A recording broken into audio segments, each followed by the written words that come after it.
Hey guys, TommyBryson here, and as you guys know, buying a house is not a joke. It is very expensive, and it takes you, for example, almost a lifetime to actually pay off. So it's to the point where basically, if you save 1% or 2%, you could save, for example, $40,000 or 100K potentially on the whole mortgage interest, okay? That's how crazy just 1% or 2% difference can actually be as far as, for example, a mortgage. And that's why this video is so important, because refinancing can save you a ton of money.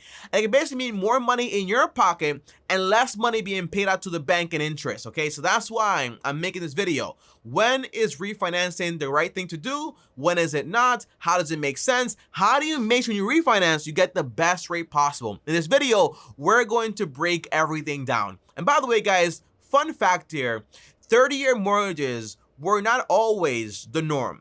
In actuality, the first mortgage was done, for example, in 1781. And guess what? It wasn't for 30 years. Why? Because back then, remember, 1700s, people lived until they were 35 years old. People had wooden teeth because no toothpaste, and had wigs because of lice, okay? So, and no shampoo, obviously. So the point is, we only had 30-year mortgages become very popular later in the 1950s, almost 270 years later. Now, what happened was basically, when you have house prices being so expensive back then also, 1950s, plus now you have a norm of 30 years, meaning payments are lower, more people go ahead and buy, which means basically prices go ahead and climb. And today, guess what? House prices are ridiculously crazy, okay? They are ridiculous. And by the way, quote me on this, okay? I would not be surprised if we go from the norm being 30 years to the norm being, for example, 40 years, if house prices keep going up and up and up. But that's another video, potentially for another day. But yeah, let's get into this video though, okay? If you guys are new here, I post videos Monday, Wednesdays, and Fridays. So make sure to subscribe to the channel. And on top of that, also destroy the like button because it helps a lot. So thank you guys so much. And don't forget to turn on notifications. That way you get notified when I do post a video. Now, the very first thing, guys, is this, okay?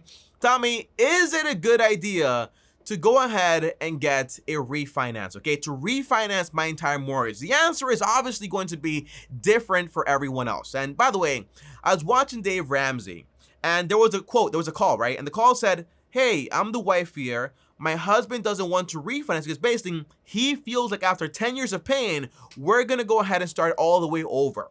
But in reality, your opinion and also, for example, your fears and your feelings don't really matter here. What matters the most is basically the math. So if the math says, hey, you're gonna save 50K, well, don't really worry about what you think is gonna happen or how you feel is gonna happen, right? Because that's the whole idea here. So how do I calculate to find out basically if refinancing is gonna save me money or not? And how much money exactly is it actually going to save me? Now, I'm going to assume here you're not Einstein or, for example, a mathematician. So just like I do, I'm gonna show you the calculator that I actually use to figure out all this math when it comes to refinancing and how it actually works. By the way, that couple on Dave Ramsey's channel, they had like 2 mortgages because they had a barn and also a house in the same property. So they had to refinance everything and put it on one loan. And that was going to save them basically a ton of money, even though they've been paying for 10 years, because refinancing is not that simple. You're not starting over whatsoever. So keep that in mind. Always run the numbers because basically that is going to help you a ton. Now, Tommy, how do I go ahead and figure out basically this calculator? How does it work? Where do I find it? Okay, well, the answer is you want to go to my favorite best friend. This best friend right here is called Google. And you want to type in, for example, Refinance Calculator. That's basically it. And make sure you spell it right because I'm not a great speller. But you want to click on the Nerd Wallet one. Am I sponsored? The answer is no. However, Nerd Wallet does have a great calculator, and that's why I use them. Now, this example right here is going to be based on averages, okay? That's the thing here. Now, I want to use statistic, okay? Now, that means, for example, the average home right now is selling for around 250K. So let's assume, for example, what was your original mortgage amount? Let's say I bought this home for $250,000, okay? Well, mortgage amount basically means how much I actually owe on it, okay? But let's click next, okay? 250 is how much it is. And here, what was your original mortgage term? The time I actually got this mortgage for. In this case, let's say 30 years, okay? On top of that, let's click next here. Now, what was your original mortgage interest rate? Now, let's say, for example, my rate was 5% or whatever. And by the way, remember, 1% or 2% difference can mean a lot of savings when it comes to a 30-year mortgage on this very expensive asset, okay? Now, let's go ahead and click next again. Now, what was your initial origination year? Basically, when did you actually start? In this case, let's say, for example, 5 years ago, 2021 minus 5 is 2016. So let's go ahead and type in 2016 here, and let's go ahead and click next. Now, what is your new mortgage term? By the way, if you refinance, it doesn't have to be 30 years, it can be 15 years potentially also. But in this example, let's stick to 30 years, okay? Now let's go ahead and click next. Now, what is your new mortgage interest rate? Let's say, for example, 3%. You can actually get it below 3%, but let's just do 3% to make the math a lot more simple here. Let's go ahead and click next. And what is most important to you? Is it your monthly payments, or for example, is it the total mortgage interest saved? Now, by the way, story here, my aunt actually went ahead, okay, and she refinanced, okay, after 10 years of paying to actually make the mortgage payment actually a lot lower. Now, this means, for example, she went from paying like, let's say like $600 to not paying $400. But the idea is if you go 10 years paying for a property, then you refinance for 30 years extra now, that means it's gonna take you like a total of 40 years to pay this off. Now, by the time she's done, she'll be 90. She won't probably not be here, honestly. And she's like, I don't know where they're gonna get the money from, but good luck with that. You don't wanna do that, by the way. It's not that good of an idea. Now, here is the math, guys, okay? Let's go ahead and click done. Now, obviously, if you were to do this and just basically save just 2%, obviously, you're gonna go ahead and basically save $374 per month on your monthly payment just by reducing it by 2%, meaning this makes a lot of sense. However, if we care more about, for example, not monthly payments, but basically our total mortgage interest, let's click right here, total mortgage interest all the way to the top here, and boom. In the first year, obviously, it's going to cost you money to do this because basically you have fees. You have, for example, the loan fee, the appraisal, basically the closing fee. All that stuff is going to cost you money in the first year and it's going to offset you. However, though, look what happens, for example, in the first 5 years here. In the first 5 years, you will save, well, 5 years is right here, right? You'll save around $16,000 just in interest, okay?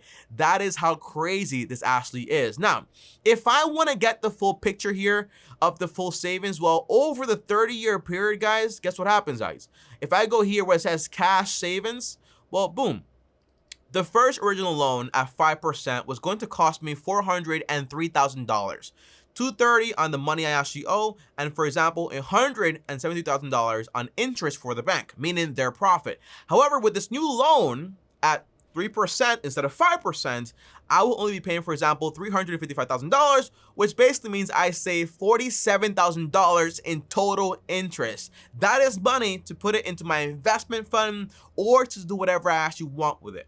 So basically, in this case, even on a 30 to 30 mortgage, just by saving, for example, 2%, you'll save $47,000 over the life of the mortgage, which basically means, yes, refinancing makes sense.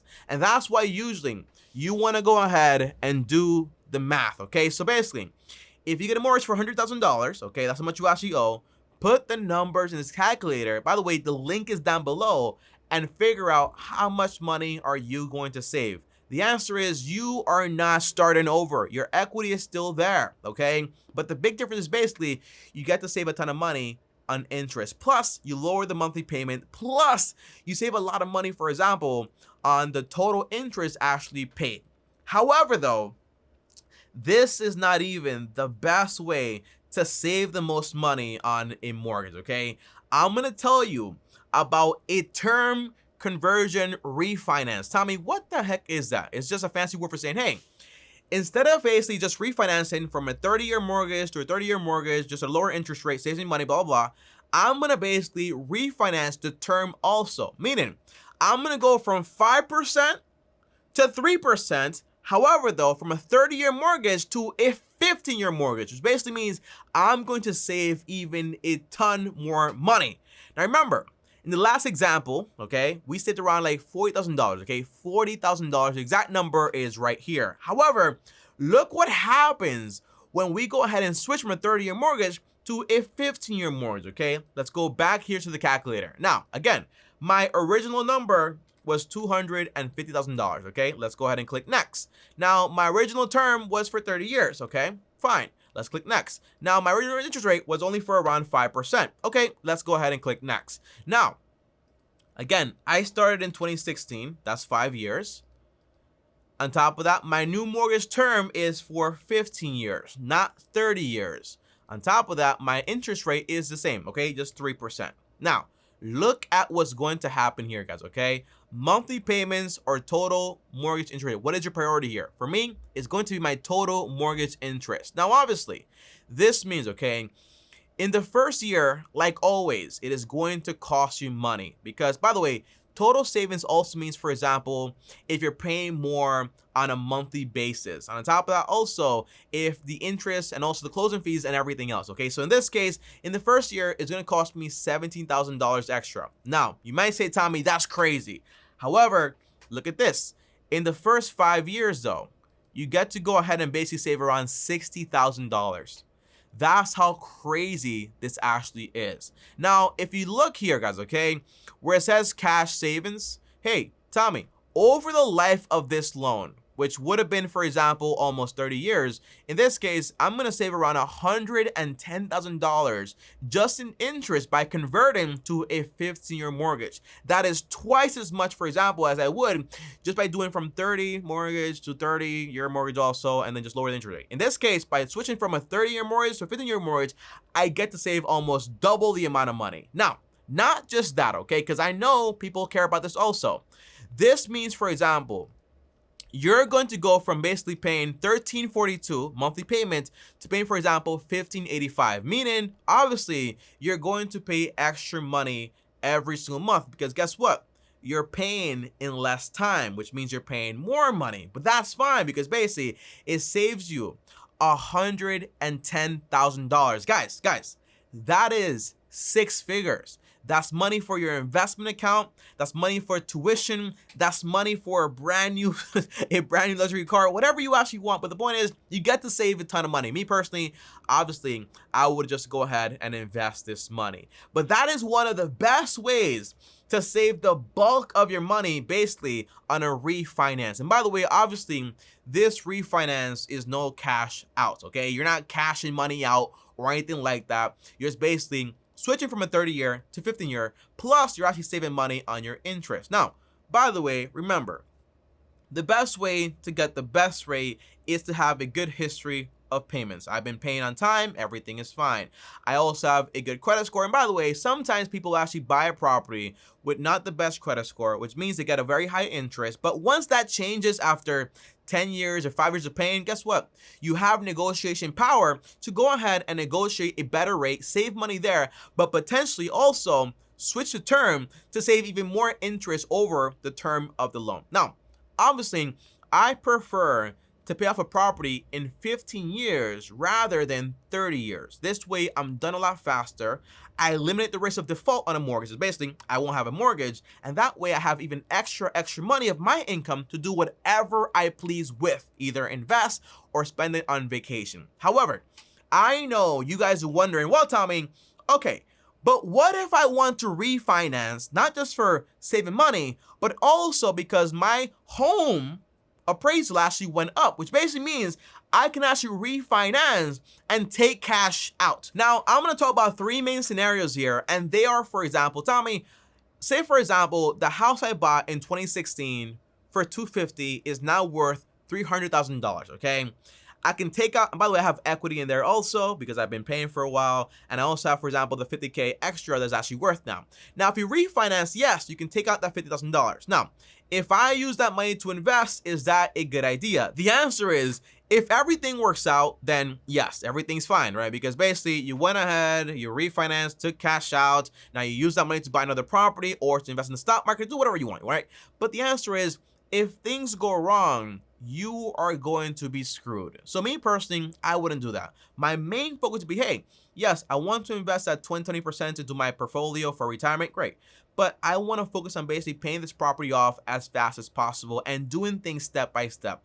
A lot of the times, cashing out, for example, in a refinance is just to be able to actually buy a property when you just don't have the cash in hand right now. So be careful with this game, okay? It's not the game that I play.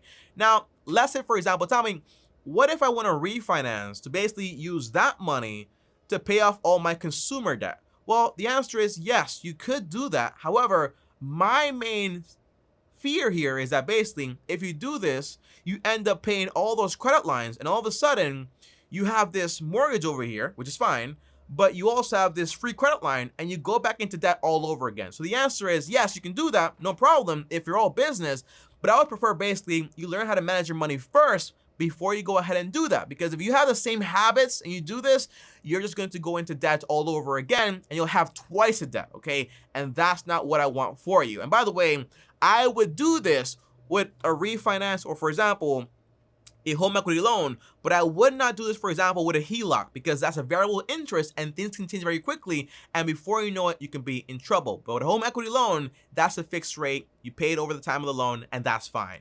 But in my case, for example, if you want to pay off your consumer debt, the answer is make sure first, sell everything you don't need, so that way you don't owe that much money, right? So if I have, for example, a fancy car I can't afford, sell it and buy a cheap car. Use the money to cut yourself even. And if you have furniture, things you don't need that you bought with a credit card, sell all that stuff also, and then pay the balance, okay? The rest of the money can you basically use to go ahead and pay it off, and then that's it. Now you're stuck with this loan here, but you get to pay it off at a lower rate and just make one payment, and don't go back into debt. That's the idea here. Now, the third scenario, guys, okay? Tommy, what if I want to take this money out and refinance to do a renovation? The answer is don't do that. That's stupid. Why? Because you're going to be increasing the amount of time, and also with this mortgage, because you're going to be restarting basically, and also owe more money just to go ahead and redo your kitchen or whatever. The answer is no, don't do that. Just be patient, pay off the property first, and then once you have all that extra money, then you can go ahead and basically renovate when you actually have the money for it. But I wouldn't go into more debt just to make a renovation. I'll save up the money in cash and then go ahead and do that, okay? That's the idea right there. And overall, there are a lot more reasons to do this, but I can't go over all of them, obviously. It will make the video way too long. But overall, guys, that is how you know if refinancing actually makes sense. And the answer is going to be obviously just run the numbers. The calculator is linked down below, and let me know what are you going to do. Okay, for the first time in a long time, interest rates are historically low. Take advantage if it makes sense for you. Refinance right now and save a bunch of money. But don't just refinance at the same term. Refinance potentially at a 15-year term, and that way you get to save even more money. But make sure your numbers are right. 15-year mortgages are more expensive. They're also worth it. So if you have a good budget, the math makes sense. That's what I would basically do. I'll see you guys tomorrow. Thanks for watching. As always, like this video. It helps a lot, by the way, with the algorithm. So like the video. I really appreciate it a ton. On top of that, also, subscribe to the channel and hit the bell so you get notified. By the way, the goal for this video is to get 500 likes. Let's try to get that, okay, guys? On top of that, also, if you guys want to DM me right here at TommyBryson. If you guys want to call me, join me on my third channel called TommyBryson, where I take calls from Monday to Friday. The link is down below. Schedule a free call today. On top of that, here's another video right here. Click my face right here. And as always, peace. My Instagram is also right here.